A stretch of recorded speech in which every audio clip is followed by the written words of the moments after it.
जय गुरुदेव। जैसा कि गुरुदेव हमेशा बताते हैं कि बच्चे करूं तो सुखी होऊंगा, तलाक लूं तो सुखी होऊंगा, दूसरी पत्नी लाऊं तो सुखी होऊंगा, सब कुछ छोड़ के सन्यासी हो जाऊं तो सुखी होऊंगा। बापूजी कहते हैं कि तू सब झंझट छोड़कर गुरु जो बताते हैं ऐसे आत्मदेव में विश्रांति कर, सुबह उसी में जग और उसकी ही धारणा ध्यान सीख ले।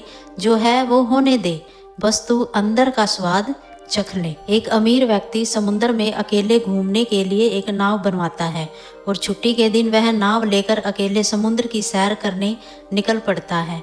वह समुद्र में थोड़ा आगे बढ़ता है कि अचानक एक जोरदार तूफान आ जाता है। उसकी नाव पूरी तरह से तहस नहस हो जाती है, लेकिन वह लाइफ जैकेट के साथ समुद्र में कूद जाता है। जब तूफान शांत होता है तो वह तैरता तैरता एक टापू पर पहुंचता है जहां कोई नहीं होता। टापू के चारों ओर समुद्र के अलावा कुछ भी नजर नहीं आता। वह व्यक्ति सोचता है कि जब उसने पूरी जिंदगी में किसी का कभी बुरा नहीं किया तो उसके साथ बुरा नहीं होगा। उसे लगता है कि ईश्वर ने मौत से बचाया है तो आगे का रास्ता भी वही दिखाएंगे।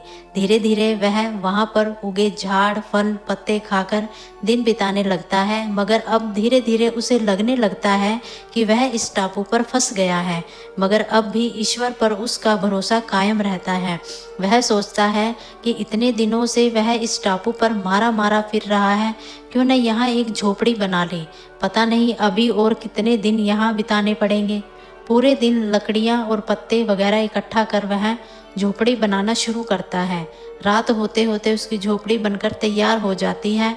अभी वह झोपड़ी के बाहर खड़ा होकर उसे देखते हुए सोच ही रहा होता है कि आज से झोपड़ी में सोने को मिलेगा, मगर अचानक से मौसम बदलता है और बिजली जोर जोर से कड़कने लगती है और एक बिजली उसकी झोपड़ी पर गिर जाती है। उसके देखते ही देखते झोपड़ी जलकर खाक हो जाती है। यह देखकर वह व्यक्ति टूट जाता है। वह आसमान की तरफ देखकर बोलता है, हे ईश्वर, ये तेरा कैसा इंसाफ है? तूने मुझ पर अपनी रहम की नज़र क्यों नहीं की है? मैंने हमेशा तुझ पर विश्वास बनाए रखा। फिर वह इंसान हताश और निराश होकर सिर पर हाथ रखकर रोने लगता है। अचानक ही एक टापू के पास एक नाव आती है। नाव से उतरकर दो आदमी बाहर आते हैं और बोलते हैं कि हम तुम्हें बचाने आए हैं। दूर से इस वीरान टापू में जलती हुई झोपड़ी देखी तो लगा कि कोई उस टापू पर मुसीबत में है। अगर तुम अपनी झोपड़ी नहीं जलाते तो हमें पता नहीं चलता कि टापू पर कोई है। उस आदमी की आंखों से आंसू गिरने लगते हैं।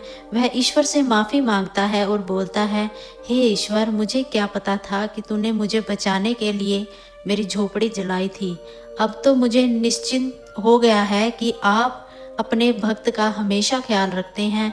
आपने मेरे सब्र का इम्तिहान लिया, लेकिन मैं उसमें फेल हो गया। मुझे माफ़ कर दें। इस कहानी से यही शिक्षा मिलती है कि दिन चाहे सुख के हों या दुख के, भगवान अपने भक्त के साथ हमेशा रहते हैं। हम एक बार ईश्वर से रूठ सकते हैं, लेकिन ईश्वर हमसे कभी नहीं। वह हमेशा अच्छा ही करते हैं। अक्सर हमारे साथ भी ऐसे हालात बन जाते हैं, हम पूरी तरह निराश हो जाते हैं और अपने ईश्वर या नियति से रूठ जाते हैं और विश्वास खो बैठते हैं, जिससे हमारे आत्मविश्वास में गिरावट आ जाती है। लेकिन फिर बाद में ही हमें पता लगता है कि परमात्मा ने जो किया वह अच्छा ही किया था, नहीं तो आज मैं यहाँ न होता।